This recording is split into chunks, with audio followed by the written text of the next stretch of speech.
مساء الفل. زي ما وعدت حضراتكم زميلي الاهلاوي ميدو ازاي اهلاوي؟ انا مش عارف، هنشوف دلوقتي هو ميدو ولا اهلاوي. في البدايه برحب بك يا ميدو. ان شاء الله بكره في ماتش قمه، اهلي وزمالك. زي ما انت عارف القاهره كلها بتبقى مشغوله بالمباراه دي. حابين نسمع وجهه نظرك، الماتش بكره هيبقى ايه؟ المباراه هتمشي ازاي؟ تشكيل الاهلي مين اهم حد فيه؟ شايف الزمالك وضعيته هتبقى عامله ازاي في الملعب؟ حابين نشوف كل ده في الاول كده يعني. عرفنا ايه التشكيله اللي هيبدا بيها مستر كولر بكره، نحب نسمع منها. في البداية طبعا برحب بفانزات صديقي محمد وربنا يوفقه. عادي يعني هيبتدي من الصفر، بس بعد كده ان شاء الله يبقى من المحللين الكويسين. هو حد بيفهم في الكورة كويس جدا، بس انت عارفين الفرص دي بتبقى حظوظ. وفي دلوقتي على الساحة يعني محللين اصلا لا يصلحوا للتحليل يعني. ان شاء الله اللي جاي بالنسبة لك يكون احسن. ميدو، من وجهه نظرك انت شايف الاهلي بكره يبدا ازاي يعني؟ خلينا نوري الناس في فرق ما يعني. بين ان احنا اتمنى اللي انا بتمناه عن نفسي، او الواقع اللي هو مستر كولر بيلعب بيه، لان هو مدرب نقدر نقول ان هو كلاسيكي قوي، ما بيحبش المفاجآت. يعني كنت بتكلم مع حد زميل ليا وصاحبي يعني، بيتكلم ان هو ممكن يفاجئنا ببن شرقي. انا ما اتوقعش اصلا ان هو بن شرقي ممكن ما يكونش موجود في القائمه. ممكن يبقى موجود في القائمه، بس مش هيفاجئ الزمالك بيه، لان قصه بن شرقي يعني كولر ما اعتقدش ان هو هيفاجئنا بيه. يعني هو ممكن يعتمد في التشكيله على محمد الشناوي طبعا، اخر ماتشات هو اللي بياخد فرص كتير. مصطفى شوبير مصطفى لا. لا. مصطفى انا اتمناه، يعني احنا لازم نديله الفرصه. بس هو الفكره كلها يعني احنا عارفين اللي فيها ان هو الشناوي مكمل، ويعني اداؤه مش احسن حاجه. وفي قدام مين الزمالك مين بالذات هقول لك يا يعني. ميدو، مين عندك انت في تشكيله الاهلي مثلا؟ انت بتقول اللعيب ده هيصنع معايا الفارق بكره، من وجهه نظرك يعني في الاهلي. حاليا اه. مفيش غير وسام وممكن محمد عبد الله. طب بالنسبة لإمام عاشور، يعني أنا شايف إن إمام عاشور هيبقى مؤثر مضغوط مع الأهلي بكره جدا. جدا. هيبقى مضغوط شايف إن جدا. جماهير الزمالك هتبقى عاملة عليه لود كبير بكرة؟ ممكن ولا ممكن أنت لا، شايف إن بس إمام الفكره مثلا؟ كلها ان امام اخر فتره مستواه طبعا كان ثابت. كان قبلها بيتاثر بجمهور الزمالك وبيتاثر بجمهور الاهلي. نتمنى ان هو يكون في مستواه بكره، بس هو غالبا عقليته لسه يعني ما نضجتش لدرجه ان هو ينسى الجمهور وينسى كل حاجه. لسه ما وصلش للمرحله دي. ده وجهه نظر انا. طب أنا عندي سؤال تاني ليك. أنت شايف مين مؤثر في الزمالك بكرة؟ مين وجوده في تشكيلة الزمالك بكرة يبقى مؤثر مع الفرقة؟ يرجح كفة الزمالك مثلا؟ الجزيري. سيف الجزيري معقول؟ اه، محظوظ. محظوظ أنت قدام الاهلي. أنت شايف إن سيف الجزيري هو يا جماعة؟ ميدو شايف إن سيف الجزيري لعيب خطير وخايف منه. دي حقيقه. اهلاوي خايف من سيف الجزيري، انت سامع بيقول ايه؟ سيف الجزيري. مهاجم ما بيتحرك كويس انا زيزو. ماشي في ماشي لعيبه كتير انا. كويسه في الزمالك، بس انا بشوفهم ان هم سهل ان هم يتمسكوا. ميدو، زيزو لعيب عايز اسالك على كبير. حاجه ميدو.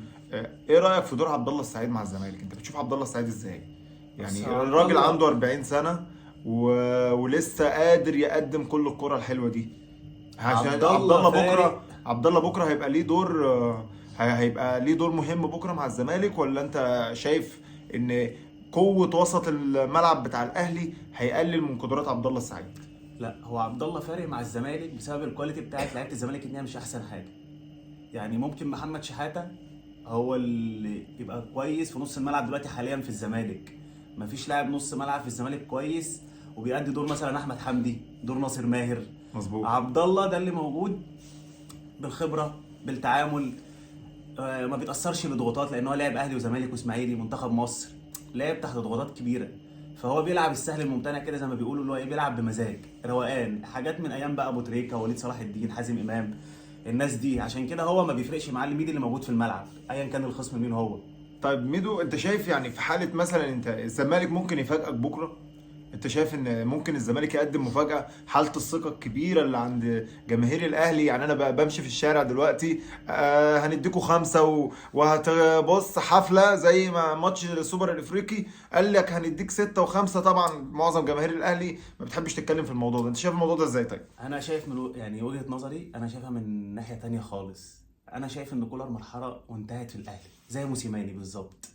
امم. تحس ان هو فقد الشغف، بعد عمل كل النتائج. حاجة اه ومش يعني. قادر يقدم جديد. هو بكرة من وجهة نظري في الماتشات اللي زي دي بيلعب بدفاع، وانا مش عايزه يلعب دفاع. انت لما تيجي تلعب دفاع قدام الزمالك اصلا هو مش في احسن مستويات ولا احسن احواله.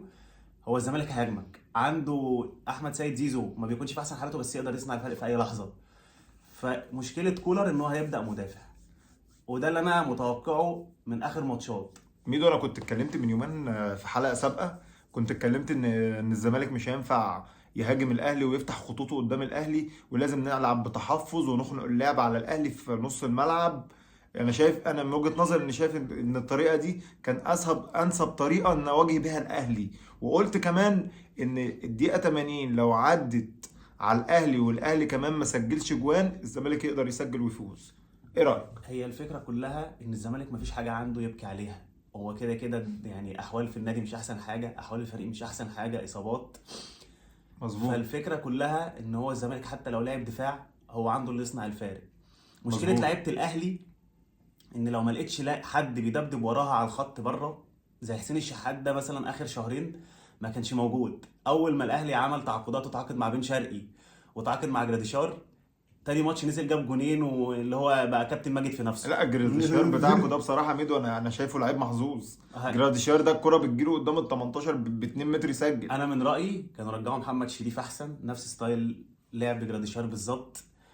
مع ان محمد شريف سريع بيقاتل وبيجري فيه مجهود، جراديشار تحس ان هو بيلعب على الواقف، تحس ان هو برده هايب الموقف لان هو اصلا ما لعبش غير في الدوري السلوفيني.